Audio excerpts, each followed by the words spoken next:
All right, guys, welcome to another edition of the Anything Wrestling Podcast. Thank you so much for tuning in. We are back today with another episode. It is the Shant, Dan, the man.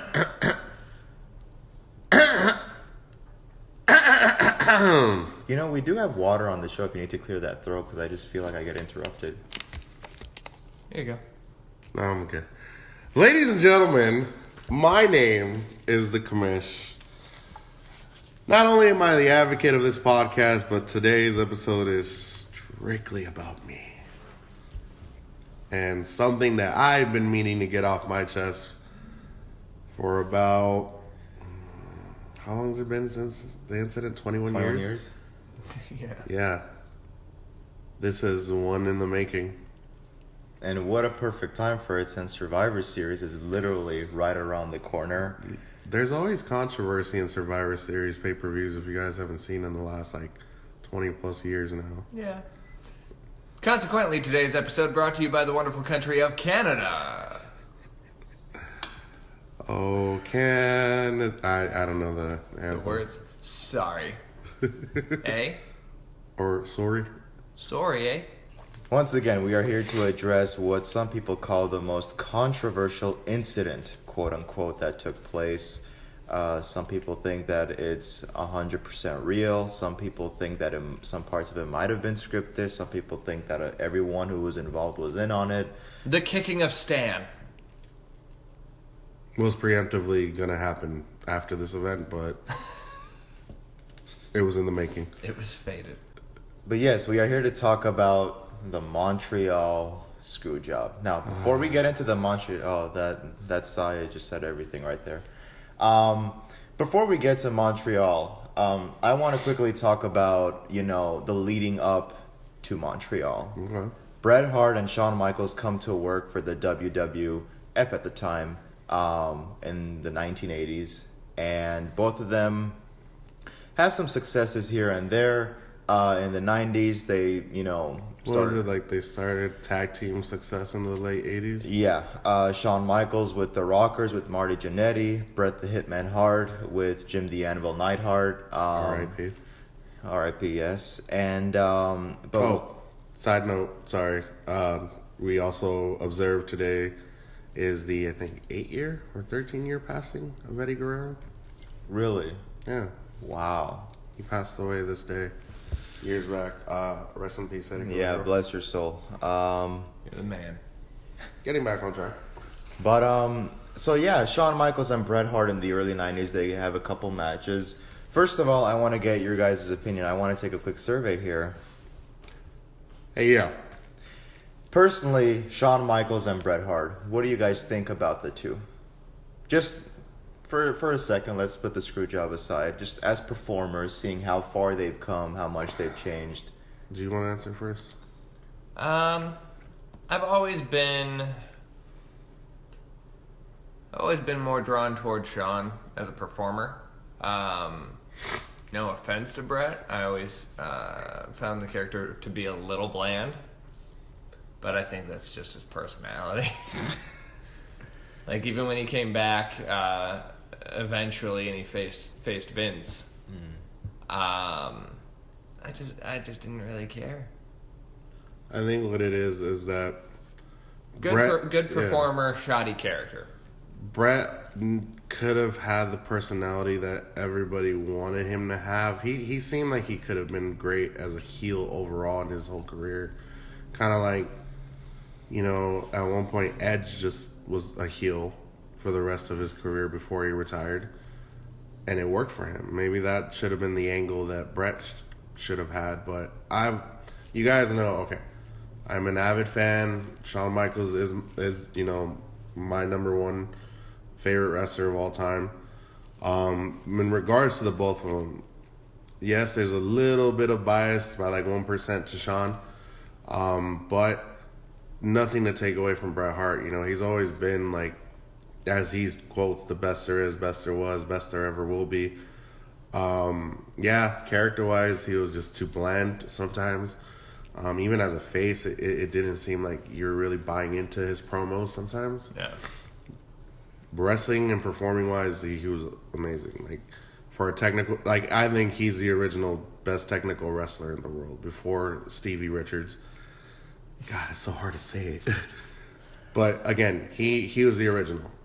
And career-wise, as far as in the WWE now goes in the history books, like, 2 stellar careers. I think Sean getting his revitalization in '02, like, it's kind of like a second chance career, versus Brett, where, yeah, he went to WCW, he got paid what he wanted, but it seemed like at that point it was just like your second chance didn't take off as great. Yeah, it staled for like a couple more years, but I think they were great. That's my take.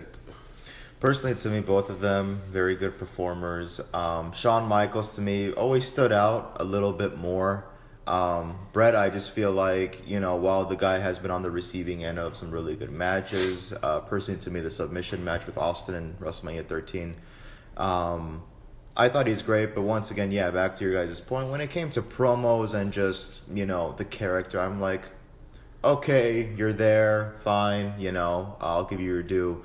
However, I was telling you guys before we aired that I did discover in recent interviews that the guy has somewhat of an ego. And I know that's not exactly a shocker, but it's like, if I can touch on this for a minute, he was talking about when Triple H and Lesnar were going to face off at Mania. And he's like, I went to them and I said, you guys should really do this in your match. I think that would, really be good. And they didn't. And they decided to go with, a spot with, the sledgehammer and weapons and stairs. And I told him, I said, you guys could have had a way better match if you took, my advice into consideration. In my own mind, I'm like, Brett, get over yourself. But do you feel like in that particular incident, like, because he is talking to Hunter, obviously a friend of Shawn Michaels, like, do you think he even took him serious at that point in Triple H's career? Because obviously at that point, Triple H was the man. Brett was out of the limelight, and him putting in his 2 cents to someone who was still in the WWE at the time, having successful championship reigns. Do you thought like, oh, why is this guy who decided to leave telling me what to do? Yeah. I think it's also a different era, when Bret Hart was around in the early 90s, late 80s, it was more technical wrestling. It was less about weapons, so to speak, less about blood. And then, of course, when we came to the Attitude Era, that's when it was balls out, anything goes. And in a match with Triple H and Lesnar, you're not going to sell tickets with headlocks and wrist locks and whatnot. So anyway, I respect both performers, but it's like, I just, not that Shawn, of course has an ego too. I'm throwing that out there, but I just feel like with Brett, it's like, okay, Brett, calm it down, So what I was gonna say is, in the specifically the Brett Triple H scenario, let's not pretend Triple H also isn't a bit full of himself. Does he know what he's doing? Yeah. Is he still in the industry? Yeah. Did he carry a shovel around with him most of his career?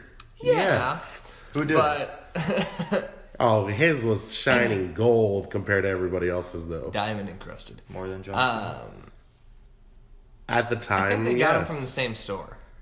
Yeah. Except John's is a replica versus Hunter's being like the authentic diamond encrusted shovel. So Triple H's is what color? Or it's what type? You said diamond. I said diamond encrusted, and you said gold. Well, gold with diamond. Yeah, that's what I was getting at. So what about Hulk Hogan's?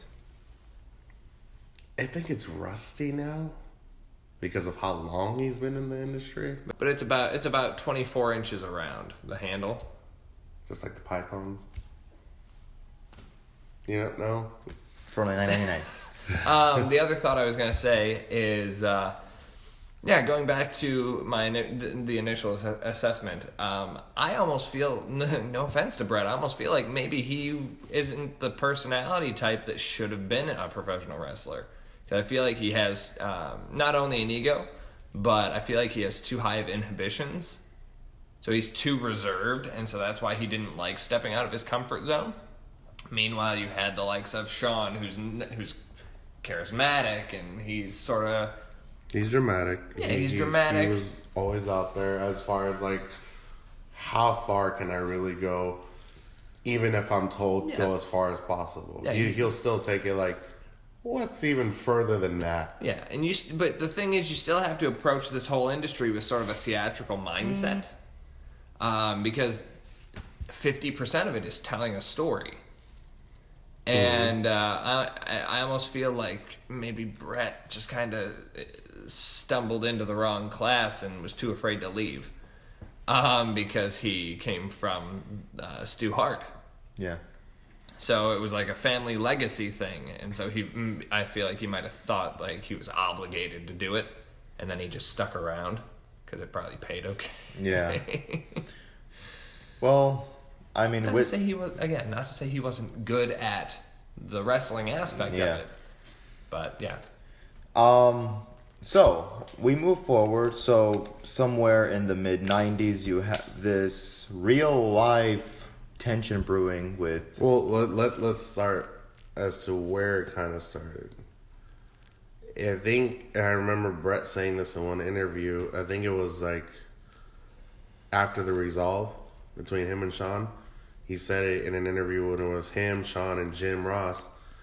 It started for him after his match in '95 with Kevin Nash at Survivor Series. Huh. Ironic. Where after that, Brett was having good matches with like the British Bulldog, the Undertaker. I forgot who he wrestled in February before the Iron Man match with Sean. But Brett always said like that's where he felt it started for him, because he knew that the WWF was saying, "Oh, we already have our next guy that's going to lead us into it. It's Sean. He's going to win the Royal Rumble. You're going to challenge him at Mania. We don't know what the match is going to be yet, but you're dropping the belt to him." And then Brett said that I already knew what was going to happen. He had plans for the Click, with Kevin, with Scott, with Hunter, even with, X-Pac. And Brett felt like, Sean's just trying to put over all his friends and get them money as well. That's where he felt like, okay, I'm not liking that he gets not only what is going his way, but he's going to, take advantage. That's where Brett started feeling like, I'm not okay with his antics. I'm not okay with his politics. And then, of course, Kevin Nash and Scott Hall, they left for WCW. Wrestling. And it threw a big monkey wrench into the whole situation. But you can tell from Brett saying that, he's like, okay, I'm already over this. I'm not okay with what's going on, but I'll still do what you want me to do. And it just seemed like, if you know that was going to happen, if the other two stayed, what's the problem? You're not, you'll be involved somehow. Why don't you just let Vince give you an opportunity? No, you had to make a big ego about it. That's why you left for what? After Mania 12, he wasn't seen for almost a whole year. Until I think back till Survivor Series 96. Guys, I'm starting to figure it out. Is this a conspiracy theory? Well, that's what people think, Sean. But let's get to something that I really want to pick your brain about. Sure. I'm talking to the Commish specifically, because we get to the moment where you get introduced to wrestling. WrestleMania 12, Yep. And of course the main event here, Bret the Hitman Hart versus Shawn Michaels, 60-minute Ironman match for the WWE Championship. We go 60 minutes, no falls, then we go into sudden death rules. Shawn Michaels wins, and the rumor, and actually when I was binge watching all the WrestleManias, I had to rewind this part about twice. I think Bret Hart in an interview said once Shawn Michaels won that belt, I think there was supposed to be a moment where they were supposed to shake hands or something, and Shawn Michaels apparently told the ref, "Tell Bret Hart to get the fuck out of my ring." And that just stirred everything up a little bit more. Even further. Okay, so what I had found out, there's some light to that as well. That Sean kind of wanted that moment, but it came out of animosity because it seemed like Brett didn't want to lose the Iron Man match. He still wanted his way. He still wanted, like, hey, I'll drop the belt on Raw. And it's like, why can't you give him his spot? Yeah, it's like Brett was preoccupied with being big match John. Yeah, and it why does it have to be your way at a pay-per-view? Why can't you just take the fall? And keep in mind, at this point, Shawn Michaels had never been a WWE champion. So it's Never. not like, oh, you've been a 10-time champion. How many times do you want to get put over? It's like, it's the guy's first time. And I think that's why Sean got so, like, hey, get the fuck out of my ring attitude, because it's like, you know what? You've been giving your spot so many times. You've been put over 3 times already at that point as a WWF champion. Like, do you really need to wait? He didn't want to be Ronda Rousey. He's not wrong. You know what we mean? Like, it just seemed like you can't give Sean his moment. The guy worked so hard for years to get to WrestleMania 12, to become the headliner. The boyhood dream. Yeah. And you can't give him that. Like, and there was a thing where he didn't even want to agree to the sudden death. He was adamant about that too. And it's like, why do we have to keep going? Why do I have to lose that way? It's like, dude, come on. Like, I think that even translated to when they went out there, because when Gorilla Monsoon comes out and goes, this match will continue under sudden death rules, and the camera pans and Bret Hart turns around and he's like, why? And you can see him pantomime, and I'm like, so now that you bring that up, I'm like, kind of like the backstage antics being in front of the camera. But So- no one picked up on that as a fan. Unless, like, you're fans like we are. But, like, the fans, I'm pretty sure the crowd that night, they're like, yeah, let's keep this match going. No one hasn't won yet. Good. Yeah. But I always thought You that. do it for The Rock. You do it for the fans. You do it for the people. You do it for The Rock. And it's like, what? Like, you can't just give up at that point. John Cena says never give up. John Cena doesn't even give up on jorts, but Mike can tell him otherwise. That's a touchy subject. Yeah, it is. But anyways, I thought that was like, out of personally, okay, since that was my first Mania, my first like full like, hey, I want to get into watching WWE. I thought like, okay, he proved in 60 minutes that he could beat the best guy in the industry. What's next? Sean's career starts taking off. You know, he tries to put over the British Bulldog. He tried for 3 months to put Vader over, even though Vader deserved the belt at one point. Well, before we move on, yeah. Dan, what was your thoughts about WrestleMania 12 Iron Man match? No, you guys have pretty much covered it. Looking back, yeah, that's a lot of what happened. Is Brett was a stubborn ass. So He's not wrong. Don't hold back, Dan. So Tell me how you really feel. no, because you said the thing about why, and I remember that now. And now looking Well, back at Dan, it, go ahead. why are you whying? The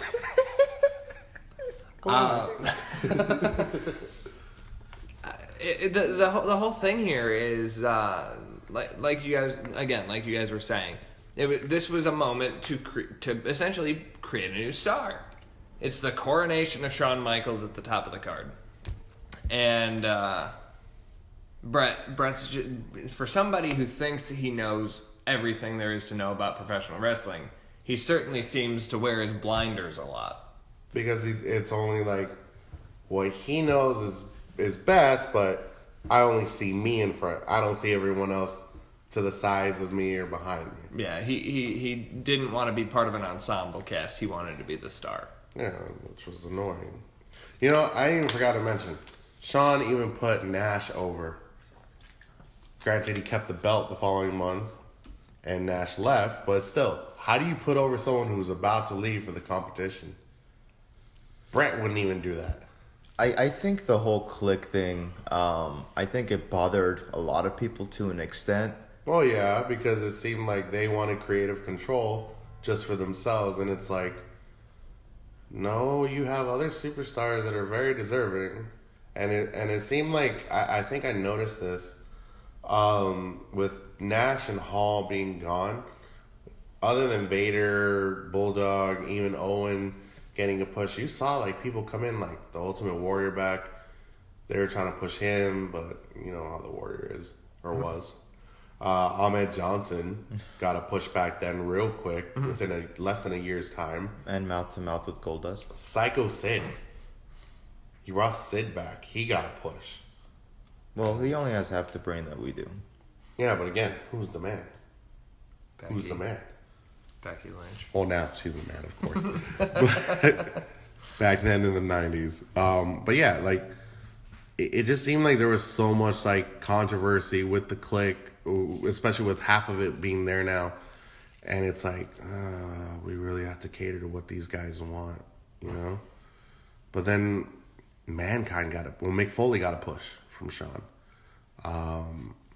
He gave opportunities to people. And I think that's where a lot of people tend to, not pay attention to that. Everyone wants to sit there and say, oh, well, they never put over anybody. They just politic their way. It's like, if you really go back and just watch everything, which you can on the WWE network for a non-negotiable but very reasonable price of only $9.99. Not $1,000? It's not $10. I got. Was that my turn? Yeah. Let's do it again. You can catch all these moments only on the WWE network for a non-negotiable but very reasonable price of only $9.99. Not $1,000? It's not $10, Not $1 million. but $9.99. And if you really go back and watch all these moments, you will see, hey, you know what? No, he did try to put over so-and-so. He did try this brief. Now, if it didn't work out, you can't blame the guy, It's not under his control. But I just feel like a lot of times, so-and-so never put anybody over. So-and-so didn't want to give anybody else a chance. It's like, no, they did. But sometimes it just doesn't work out, So it seemed like, it's like Sean and Brett had their politics. They had their own visions at one point. Yeah. Well, Sean's view kind of started getting bigger at one point where it wasn't just tunnel vision. Because other than putting Psycho Sid over after Survivor Series, Brett came back. Survivor Series. And who did he put over? Even though he won the match, who did he start putting over? Wait, who are we Stone talking Cold about? Steve Austin. And everyone thought at first, like, oh, Brett's back, but this thing with Austin seems real. But Brett actually liked working with Steve. That relationship seemed to work a lot better than Brett and Sean's relationship. And there was probably a higher level of respect built between the two at that point. Well, someone had made the comment that because Austin was just coming up and Bret Hart had been around for a second, that it was much more easier to cheer Steve Austin and to boo Bret Hart than it was to cheer Bret Hart and boo Steve Austin. But where does this accolade in even further? Like, we can start going into 97 now, where Austin's being pushed. He's getting a push from Brett. Sean's like out of the picture for a while after Royal Rumble. What? So, I was waiting for it. story goes that this time around, Bret Hart and Shawn Michaels were to meet up again, and Shawn Michaels was to drop the belt to Bret Hart, which is why the 13 the controversy. 13, which is why then you saw Shawn Michaels on commentary and Bret Hart going to work with Steve Austin Or in the submission match. kayfabing to, I lost my smile, my heart's not in it. But at the same time, we've heard Shawn say, like, he even said it at WrestleMania 13. Oh, that's why I'm on vacation. And it's like, I think Vince told you to take time off. Even though you're dropping the belt, you need to stay away. But do you guys feel like that's fair? Because Bret Hart made a comment, and I will agree with him 100%, where he's like, you know what, Shawn Michaels was not the easiest guy to work with back at that time. And I feel like I need to give Bret Hart some credit there. I'll go on record of saying yes, I agree with that. Just because during the time, not only is Shawn Legal like, hey, I'm the man, it caters to me now, but this is Shawn Michaels when, like, he was, like, controversial with everybody. He politicked a lot. He was on his drug binge His problems, at the yeah. time. He had a lot going on. So I can understand why Brett was like, yeah, he's hard to work with. I'll accept that. So in regards to WrestleMania 13, You're good. Oh, okay. this is the match, the second part that never happened between Bret Hart and Shawn Michaels. So that was supposed to be what, the Mania where the belt switched sides. Yeah. But we got, I think, because of Vince saying, hey, fine, you don't want to work with him, Shawn can take a break. We'll put the belt on The Undertaker for a while. Sid's not working out, but you and Austin have to give us a match. Which I think you're in agreement to this, that should have been the main event, the submission match between those two, because it's the most loved match of that whole WrestleMania. Yeah. Everyone else thinks the rest of the show is shit except that match.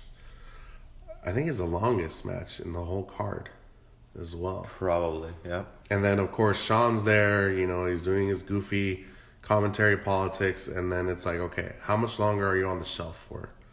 And it's like, I think everything started rolling down even further between Shawn and Brett leading into the summer. Yeah, so then you go into what I think is probably the next most relevant thing is SummerSlam of that year, where you have Bret Hart versus The Undertaker for the title. Shawn Michaels is guest refereeing, and there's that already was like a bad combination with those three, because obviously The Undertaker feels how he feels, like, hey, I will do whatever you tell me to do as far as with Vince. Yeah. Bret, fine, I'll drop the belt to him.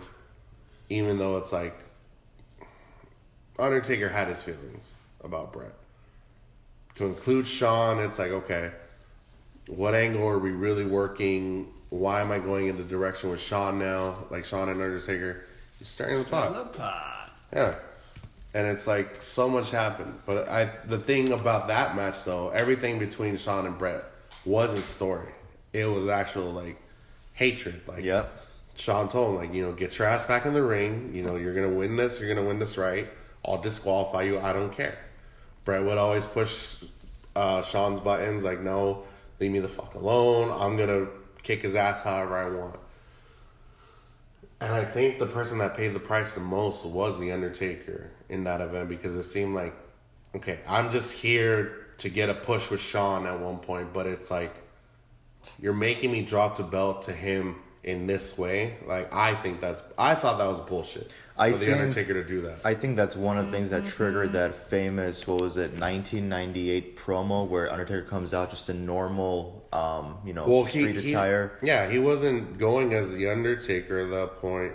He was actually like, it's Mark. Yeah. Like, shooting on live TV, like, hey, you know what? I've done whatever you've wanted me to ever do, but I think I'm deserving of what I want now. I've never demanded anything, but I think I have the right now. Yeah. Dan, what do you think about all this? From the second WrestleMania match that never happened all the way to SummerSlam of '97. I think it was a slow burn. I did a quick Google search because I was curious. Not to suggest Brett's kind of a woman, but I was looking at the age gap, and I'm pretty sure Bret had some insecurities having somebody, what was it, 8 years? Is that right? 8 years younger? Than him? Yeah. Between him and Shawn? Yeah. Because I think it said 57 and 65. Let me look it up. Wow. I'll keep talking while you can fact check me. But I think Bret was a little insecure because you had this guy 8 years younger than him suddenly ascending, and so I think he was afraid of being misplaced, which, as we've kind of addressed, he was. Yeah.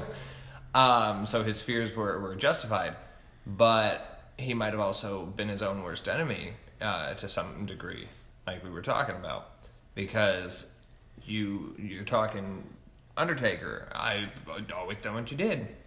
Always done what you told me to do. That's what I meant to say. Shawn did what he was told to do. Did he politic a little bit? Yeah, but he was a company guy. Yeah, 8 year gap. 8 years. Sean's 53 now. Brett's 65. Yeah. Wow. And so... No. What? 53, 60. I'm bad with math right now. It's okay. Brett's older. Yeah. However Brett's in old his one of them 60s right is, there's an 8-year difference. 61. 61. Jesus, I There you suck go. at math lately. Am I right? And I- Because Yeah, I'm not no, good no, at no, math. no, you're right, you're right. And I just accepted it. I'm like, yeah, that's right. Yeah, sure. No, I mean, that's still shocking to me. Bret Hart in his 60s. Wow. But so you have these guys who played by the rules, did what they were told, and he got displaced because he didn't want to play the fucking game. We're not talking about Triple H. Well, he probably didn't want to do that either. So Or 2K19.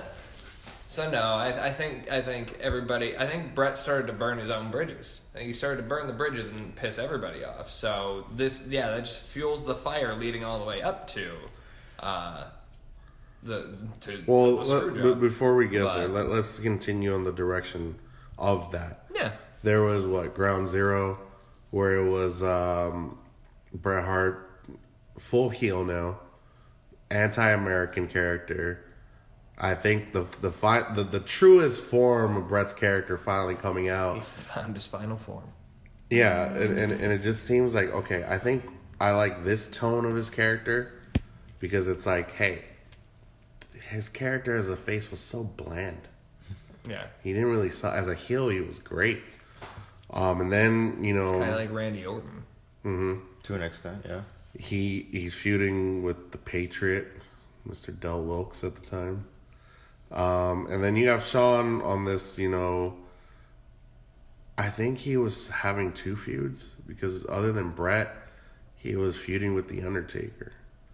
And slowly we started seeing the chemistry of Shawn and Hunter forming DX, and it's like, okay, Shawn, knowing he wants the belt back at one point, but he has to, do what he has to do with The Undertaker. Bret, he's trying to build this stable, with Team Canada or whatever. They're both, even though separate directions, they're still intertwined with each other because it seems like they were getting promos back and forth, like, hey, I'm still better than you. You have nothing to prove to me anymore. Where Shawn's like, no, I'm the better now. People are here to see me before they're here to see you now. And it just felt like at that point, like, okay, where is this going? Because we have you guys on two separate directions, yet you're still intertwined with each other. Yeah. So as we're going into Survivor Series, Vince McMahon tells Bret Hart, hey, your character, it's growing a little bit stale. Maybe you should ask WCW if they probably want to take you in. Of course, for a reasonable price. And Bret Hart, goes and talks over to Eric Bischoff, and okay, the deal gets worked out. However, then there becomes concern about, will Bret Hart take the WWF Championship over to WCW? Because at that time, it's like any mention of the other promotion was like, ooh, okay. It's like even if you mention it on TV, you walked a thin line. But Eric Bischoff, being who he was, sometimes he would spoil WWF Raws. Yep. Or like, hey, don't tune into them. I'll tell you what happens right now. Or he'll tell like Tony Schiavone or Bobby the Brain Heenan or whoever was on commentary to just spoil Raw on purpose. Mick Foley's going to win the title. Oh, they'll put button seats. Yeah. And then... It's like, geez, like, why do you have to ruin it? But I think Eric had a purpose at that point. It's like, okay, I'm taking your best talent at the time. I'll offer him a fat load of money because I have Ted Turner's wallet in my hands. I want the belt here. But I think there was something going on where Bret was going to be like, hey, I'm not going to do you over that way. I'll give you the guys the belt. On my terms, though. And it's like, again, why does it have to be your way? So let's address that for a minute. So going into Survivor Series, everyone sits down and says, okay, here's what we'll do. We'll have the match. It's going to end in a disqualification. Bret Hart keeps the belt. No problem. And then he goes, I'll drop it the next night on Raw. Again, 1996 all over again. However, history played out a little bit differently, didn't it? We go into Survivor Series. Well, hold on. Before we go to the night of, it seemed like there was controversy that 24 hours beforehand because that was the plan. There's been interviews where Jerry Briscoe says he went to go talk to Sean the night before at his hotel. They were talking for like a couple hours, like, hey, how do you want to finish this? You want me to read a small excerpt? Yes. Go for it. On November 8th, 1997, one day before Survivor Series, McMahon met with Pat Patterson and Michaels in a hotel room in Montreal and planned the Screwjob. It's unclear how many people knew of the impending Screwjob, but McMahon's close aides Gerald Briscoe and Sergeant Slaughter had been involved in the planning. Jim Ross had insisted he did not know the Screwjob would take place, although many, including various members of Hart's family, thought he was involved. So, there you go. Rough draft of who's allegedly involved and when it happened. So, okay, before we talk about the day of, what do you guys think of that point? I personally think the fact that there was a plan brewing, on the WWE side, it's like, okay, you're saving yourself, you're saving face, but you're about to create what's going to be a moment no one will ever, like, overlook again, you know? This is going to be something where it's like, okay, if we do this, we all have to, like, we're in on it. There's no backing out. There's no, oh, forget it. No, you have to stop. No, everyone's sold. It's like the mafia. Once Yeah. you're in, you're in. Yeah, and it's going to go down regardless of whether or not you like it. How I personally thought, knowing that now, like, you guys did so much where it could have all, I thought it could have all gone wrong. It felt like, Jesus, you're going to do something that's very unregrettable, and there will be a loser out of this. Or there will be someone who will forever take the heat on this, regardless of the outcome. And I'll say who later on. Sean, how did you feel? Like the day before, like knowing about this.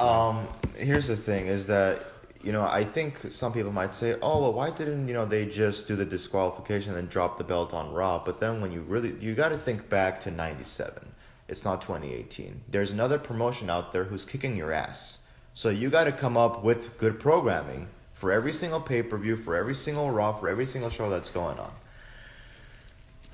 However, when your back is against the wall and someone, and to quote Triple H, does not want to do business and you got to do business for them, do I think that it was right to do it that way? No. But then again, it's like, how resilient was Bret Hart being? Was he budging? Were they trying to give him ideas and he was just saying, nope, we're not doing anything except dropping the belt on Raw? Tough call. It's like you said, yes. I feel like even like now that, spoiler alert, they buried the hatchet, but I feel like to some extent it's like, did they really? Does this still leave a mark on all their careers? Because if you think about it, I feel like when a Shawn Michaels comes up or when Bret Hart comes up, you don't think exactly at first of the Iron Man match or all the WrestleMania performances. You think of the Screwjob. I think it's just the most famous thing. I don't know that it... Infamous. There's more infamy to it than Yeah. fame. But the most infamous thing that they're associated with. Yes. So I think you're right. That when you hear, if someone goes, hey, when I say Shawn Michaels and Bret Hart, what do you think? Montreal. First thing you come to is Montreal. Did they have a bunch of other stuff? Yeah. Iron Man match? But I do think that this whole thing ended up being the catalyst for WWE getting back on their feet. I don't know that was necessarily the full game plan so much as just making sure that they didn't fall into checkmate with WCW, Yeah. because if Brett showed up with their world championship, that would have been the fucking end. I think that too, because I think at that point it's like Brett takes the belt, you gave WCW everything. The at that quintessential capturing of the flag. point. Yeah. There's no, WWE now has momentum. There's no, we still have a chance. No, they're dead and buried at that point. Things would have been a lot different at that point, where I think Ted Turner would have had more control, and maybe things would have reversed where he buys out Vince. But I think at the same time, Vince knew what would have come out of this better than anybody, because it's been said by like Triple H, has been said by Shawn, by Matt Hardy, by a lot of wrestlers, that Vince knows what's always good for business. Granted, he makes bad decisions, bad business moves. He also makes good ones, even with controversy. Let's just get into it. Let's get into Survivor it. Series 1997. Decent pay-per-view, but everyone's waiting for it. Everyone's been waiting for the rematch that they should have seen since March or April, but they had to wait.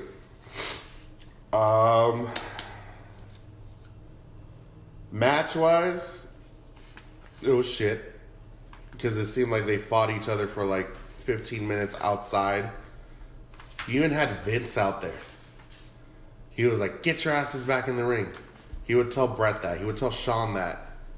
They just wanted to kill each other, even though they knew what was going to happen. Well, everybody except Brett. Maybe. There's that too.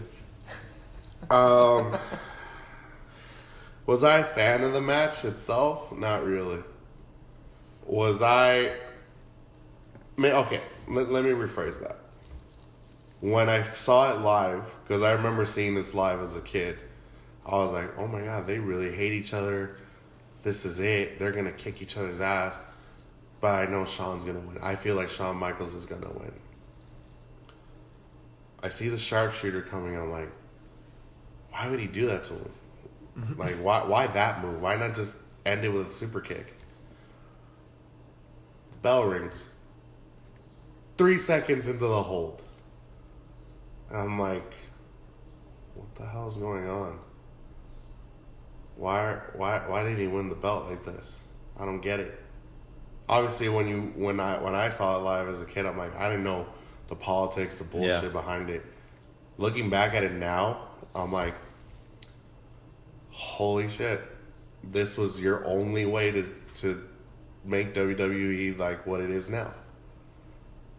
You're a maniacal genius, Vince. You are. I understand how Brett feels. It was bullshit.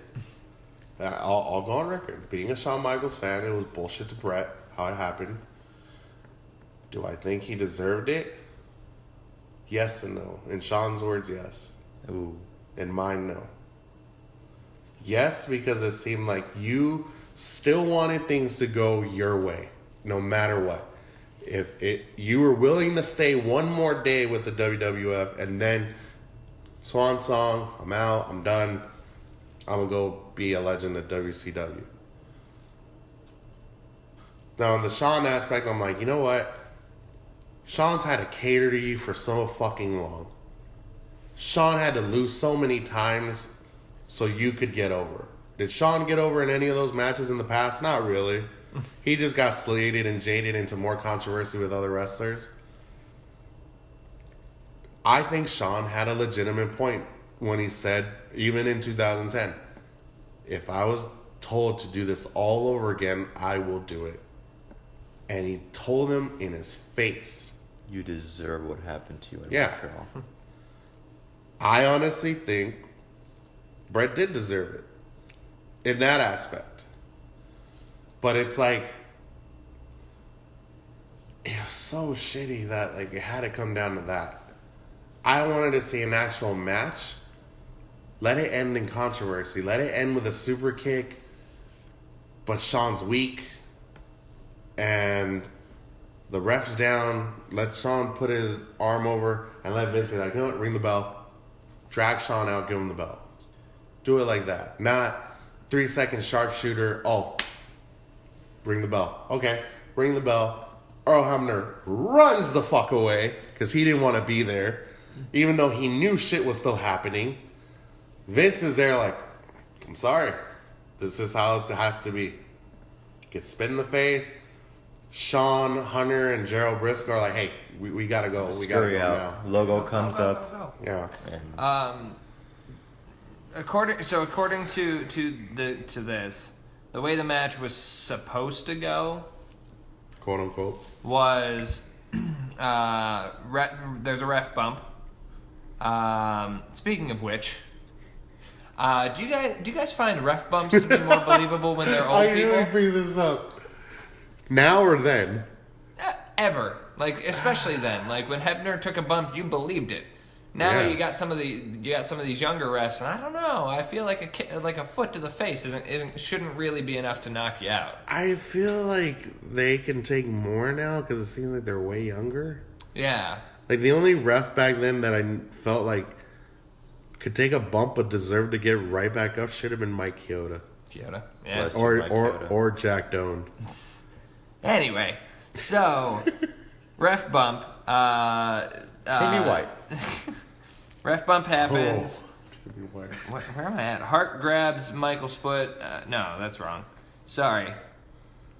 All right, I already read this, so I'm just gonna talk. Go off here. Okay, so Hart was supposed to put Michaels in the sharpshooter off after the ref bump. Michaels was gonna tap, but there was gonna be no ref. Brett lets go of the hold, wakes up tries to wake up the ref, gets caught by Sweet Chin Music. The Hart Foundation runs down with a second ref, and Brett kicks out. That's not true. Either way, they break up the pin. Brett gets pinned, kicks out, and then there's a brawl that falls into the disqualification. So it was just going to be kind of messy.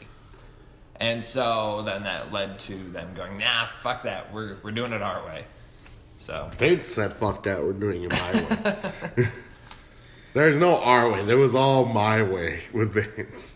So from here, you know, it's been very well documented about the little interaction that they had backstage. Yeah, so Bret Hart, after the match, he pantomimes WCW, starts throwing monitors all over the place.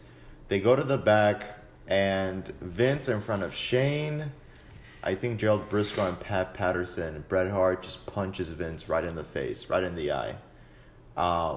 The following night, you have that famous interview with JR, where JR goes, why did you do what you did? And Vince, now being in full Mr. McMahon character, spews a whole bunch of BS, and then follows it up with this famous quote of, Bret screwed Bret. I have no sympathy whatsoever for Bret Hart. Interview ends. What do I think? I can't buy it. The only reason why I can't buy it is because I get it. I know what Vince meant the whole time, because it's like, hey, I gave you a way out. I told you how we wanted to do things properly. I'm not going to cater to you. I'm going to do what I think was right. So the whole Bret screwed Bret thing, yeah. Granted, he did, even though Vince was the one who screwed him. But the problem with all this is that he's not the one who suffered. In all this, I personally have always thought the person that takes 90% of the heat of this is Shawn. It always goes back to him. It doesn't go to Bret. It doesn't go to Vince. It goes mostly to Shawn. Like, 8% of it is Vince, 90% of it is Shawn, and the 2% is on Bret. Because as much as Bret has the tunnel vision, it's all about me, it wasn't about him that night. The 8% that Vince gets out of it is the whole, hey, I had to do what I had to do for business. I had to do to keep us afloat and stick it to Ted Turner. I had to do what I thought would have worked. I wanted someone else to be a champion at one point, but I have to give Shawn the belt. The other 90%, Shawn said he was willing to do it again and again. Even though Shawn said, like, yeah, I'm not okay with this, I have to do this. It always comes down to that. And to me, it's like, I get it. At that time, who could have pulled it off better than Shawn Michaels, you know? Because, Canyon. I don't know. Maybe Canyon. Gotta give it up to Canyon. But who had the heat on them all the time throughout that point of their career? Who at that time was always seen as like, okay, controversy always comes my way. I've always managed to piss people off in the industry. I've always played my politics. It's going to have to come to me. Because no matter what, Shawn's had an illustrious career, his like 15 years. But no one gives a damn about most of his accomplishments. And that's what I was saying before, is that unfortunately it gets tainted with Montreal. You know, It's like that asterisk is the biggest thing in his whole resume for his career. It's like a big stamp right over top of all of the actual things. yeah, it's like, oh, you were the first Grand Slam champion. You were the first Triple Crown winner. You accomplished all this. You won the Royal Rumble how many times? You won it as number one. You were a multi-time champion. You headline WrestleMania so many times. Oh no, that doesn't mean shit. You screwed over Bret Hart for Vince McMahon. That's what sticks out. And I think to this day, the reason why this has always bugged me is because it's like, it sucks that that's how his career is going to go down when he passes away. No one's going to remember the good about him. No one's going to remember how great of matches he's had for, WrestleManias, with The Undertaker, with Hunter, with that rivalry. No one's going to remember him for DX, for creating the Attitude Era. No, he's always going to be remembered for this, unfortunately. And it sucks because it's like, he knew at one point in his own life, like, hey, I need a change. I have a family now. I have a son who's motivating me to become a better man. Not only for him, but for myself. I'm a born-again Christian. Good for you. I have my own beliefs on religion. I don't want to talk about it here. But no one will ever know that. Everyone will always know Shawn Michaels. Like, hey, you're the guy that was okay with screwing over Bret Hart for Vince McMahon. Yeah, I think that's why he's the lightning rod for a lot of the animosity for this, is because of the fact that it takes two to tango. And yeah, you had Bret being difficult, but you could have had Shawn saying, "No, let's just fucking do it. Mm-hmm. Let's just go with it. It's fine. I'll take the belt tomorrow. Whatever." But he didn't. He just played along. Shawn would have been okay with however Bret wanted to do things, even though Shawn knew, like, what you want is wrong. You just need to just suck it up. Just lose like a man to me. I don't care if you have to drop the belt to me. Just do it. But no, because he was like, I might take it with me. Vince literally told Shawn, like, hey, you have to be okay with this. You have to be okay with what I'm about to do. And even Shawn said it like, all right, what can I do? The guy pays me. Yeah. The guy gave me my career. And that's why, like, I've always had this, like, I've always had this feeling about this where it's just like, why did it have to go down like this? Why did all this have to happen just for you? Like, if Shawn never came back for a second go-round, this would have been it.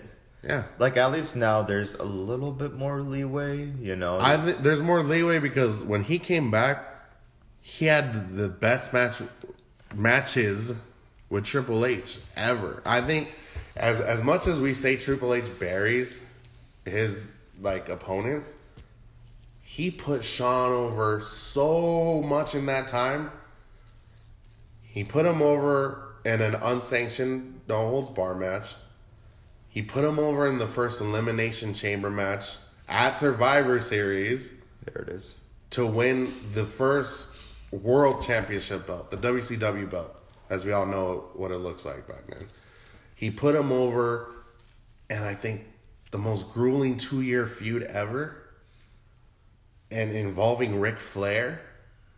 I think Hunter knew, like, okay, I know he's my best friend, but I have to sell it that we hate each other. But I have to do something to bring light back into Sean's career. I think he knew at that point, like, no, this isn't how Sean deserves to, like, go out.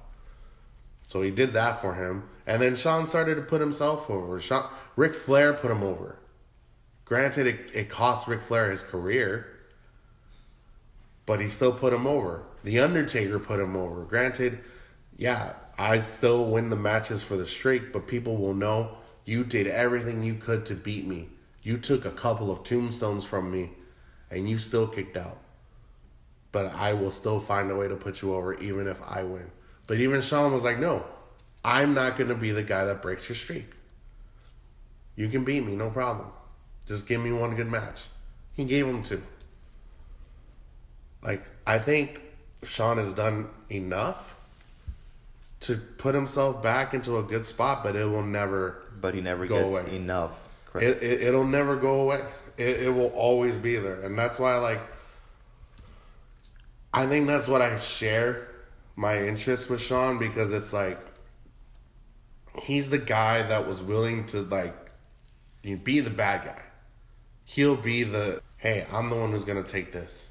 I'm the one who's going to withstand all this animosity, all this controversy, not because I'm Mr. Controversial, not because I'm Mr. WrestleMania, not because I'm the icon, but because I'm willing to do what is right for this company, no matter what the consequences. And I think people underestimate him for that so much, because let's be real, Brett would have taken the championship. You said capture the flag is over. WCW won. We could have had WCW Wrestling. for fucking longer than it lasted. Would WCW have fallen at one point after all this? I think so. I think they still, because they didn't know how to book their matches. They didn't have Vince or creatives. It was the wrestlers themselves doing it. Like, WCW fell apart because of them, and because of Hulk Hogan, and because of Nash and their politics. And Vince was like, you know what? I see my opportunity. I'm going to take you guys out. But I'm not going to get rid of all of you.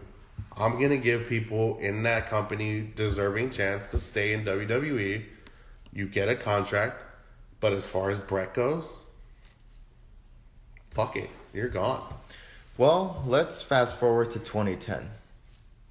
Bret Hart comes back to the WWE, and I just watched this segment yesterday as I was getting ready for this episode. Bret Hart comes out, it's good to be back, gives the normal warm introduction, and then he gets right into it. He's like, Shawn Michaels, get out here. The music hits, and you don't see dancing Shawn Michaels. You don't see vintage Shawn Michaels getting on his knees with the pyro going off. You see just straight-faced Shawn Michaels just coming walking down out to the slow. ring. Yep. And Bret Hart calls it out and says, a lot has happened between us, but I call for a truce. I call for us to bury the hatchet. Shawn Michaels grabs a microphone, and like you referred to it twice, he says, there's something I've been waiting to tell you for 12 years as well. You deserve everything that happened to you. But then he says, you're not the only one who's had to carry this around for 12 years. You're not the only one who's ready to move past it and get a closure. But here's the thing. During that, before the reconciliation and all, you can hear the crowd saying, you screwed Brett. You screwed Brett. And Brett tells him, I rest my case. You get a handshake. Shawn Michaels looks like he's about to exit, gets into super kick position, does a turnaround, and they both hug it out. They whisper something to each other's ears. Shawn Michaels says thank you, gets out of the ring. And that's it. They officially get a closure to the screw job. Or do they? Dun dun dun. Uh, Well, I think at that point they do, because then this is where we progress into the renewed feud between Vince and Brett, is it not? It is, yeah.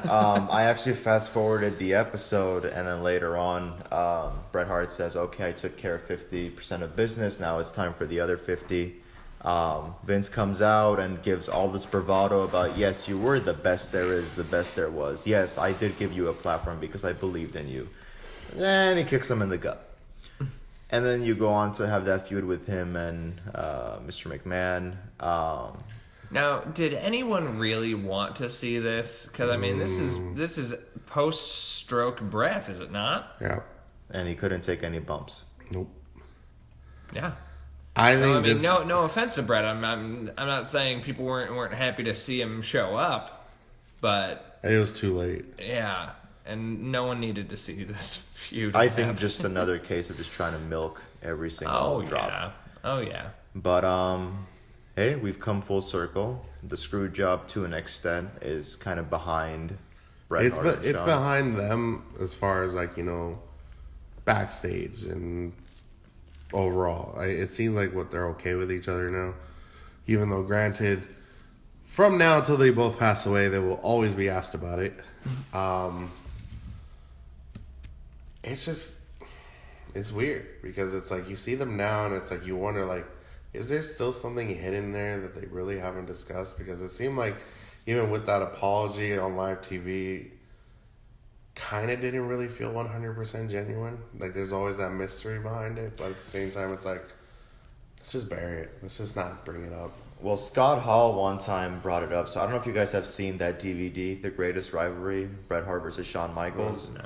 So basically, it's that interview that you were saying with JR, Bret Hart, and okay. Shawn. It's that one. And Scott Hall has gone on record to say, if you go back and you watch that interview, you can tell Shawn Michaels, he regrets what he's done. He's kind of apologetic, and Bret Hart just kind of has like this face of like, yeah, you did screw me. No, you weren't working with me. Like it's still all about me. I felt betrayed by Shawn. And Shawn Michaels, he's just talking. He's like, yeah, this is what happened, and then that's what happened, and then we felt like this is what we had to do. But Scott Hall is like, you can still tell there's that Little bit of tension there. yeah. And I don't know if it's like a sensitive subject type of deal. I can't say that I blame the guy, you know, but I think, yeah, I've kind of always wondered that too. Like, you know, when you see like a photo of them together backstage, it's like, are you two really getting along, or is there something here? Well, that's how do you feel, Dan? Like looking at them now. I feel like Sean's probably moved on. I feel like he wanted to move past it for a while and just move on with his life, because I just feel like that's his personality. I feel like he doesn't like to dwell on things. Especially after becoming a born again, it's like you want to leave all that in the past. It's and just, literally cleansing yourself. yeah. And then you have Brett, and you have that situation. And I feel like Shawn was like, "Thank God, let's get this over with. This is if we're gonna make this our closure, let's make this our closure. I'm done." But I feel like Brett probably still harbors hostility, whether he admits it or not, because we've established that he's kind of a, I don't know what word to use. But he seems, Son of a bitch. No, I'm just kidding. but he seems to hold on to things A lot stronger a than lot anyone else. stronger. No, I see that. But can you blame him? No, I that's something I can go on record to say. No, I can't blame Brett for how he feels, because again, granted, how he was, how he may have been a few years ago. I think at this point in his life, he's like, hey, you know, I know who I was. I know how I was in this industry. I know people look up to me, and I thought what I did was right. I thought everything I've ever done in my career was for my family, for my name. And it sucks that like this had to happen in my career. Yeah. I've never taken that away from Bret Hart ever, because it's just like you have to live with this too. You have to live with the fact that you wanted to do things your way and you couldn't bow down to Vince. Not that you had to kiss his ass or anything. That wasn't until a couple years later. Yeah, William Regal. Which, by the way, he's the first one to do it. He's the first member of the Vince McMahon Kiss My Ass Club, which you can find where? You can find it on the WWE Network for a non-negotiable but very reasonable price of only He $9.99. was so hesitant for that. Well, because I feel like William Regal deserves one last run. I don't think he can do it though, can he? I don't know if he's physically. Well, that's why he's running NXT now, right? Yeah. He's their He's the on-screen general GM, manager. Yeah. My final thought on the idea there is, I understand that in life, we all have situations that we run into that stick with us for years. This is one for Brett. I don't blame him for being upset about it, as long as he has been. But on the flip side, if you don't grow and learn to accept your part in the whole thing, you're never going to get over it. Yeah. Because you're just going to, anytime you're in a room with these people, you're going to look at them and you're going to go, these motherfuckers. And I think the same thing, because honestly, this will be my final thought about it, so I can lay it out there. Like, you three, as far as Vince, Sean, and Brett, you three have done something at this point where it's like, we can't come out of it. We can't say that we didn't do things that we live with for the rest of our lives. Like Vince, I'm sure he's done plenty of shit that the devil knows. Like, damn, I can't even keep up with this guy. Brett knows, like, yeah, I've done some things in my career should have done different. But with Sean, it's like, I've done a lot. And I know what I've done, and I accept it. I'm just going to have to keep going at this point. And I've wanted to finally get this out, because it's like, everyone gives credit to Vince about this. Everyone gives, like, their feelings about it towards Brett. But not many people ever get to hear the perspective of a Shawn Michaels fan, because it always goes down as like, no, Shawn did what he did, and he deserves to feel what he feels about it. His career's tainted. It's like, no, it's not tainted. It's not a fuck up. It's not, that's what he should be publicly remembered for. No, he deserves to be remembered for the good stuff he did as well. He's entertained millions of people across the world. Hell, he came out of retirement in one of the worst botched matches ever for people. He didn't have to come back at Crown Jewel.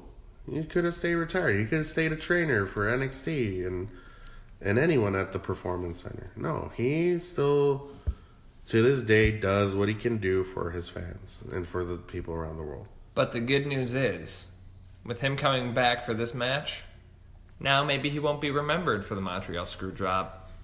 He'll be remembered for being bald. That is very true. Oh, man. The actual biggest mistake in his career. The Crown Jewel Screwjob. My final sentiments. I mean, at this point, it's like, it's done. It's 20 years past.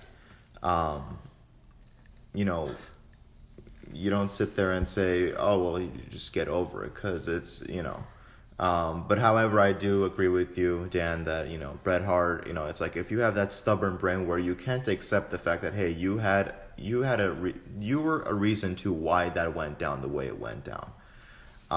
Because there's always that thing of like, oh, it's his fault, it's her fault. It's like, well, don't you have some blame in it too? Okay, maybe I do. I personally, I'm happy to see them reconcile.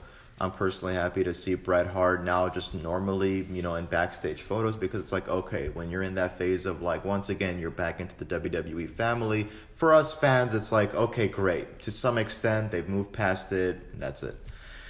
So, yeah, guys, there you go. We covered it into full extent about the Montreal Screwjob, the leading up to, and, what happened after it. Personally, I feel like the Commish was able to get his sentiments really out there and express how he felt, as well as with all of us. Thank you so much for tuning in, and we will see you all next time.